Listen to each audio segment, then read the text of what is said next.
when you're doing calisthenics, also known as street workout, and you live in central Scotland, you think the worst that can happen is a little bit of rain.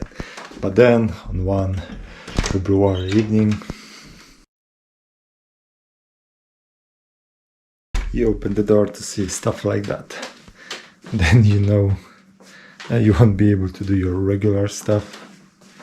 We were supposed to go to an outdoor gym that's located a few miles from us, but it will not be possible to drive tonight as it's snowing too much for the amount of gritters we have in the area, so councils are not dealing with the amount of snow, so it's not safe to drive, and then we have to change the plans and find a nice spot in the area. So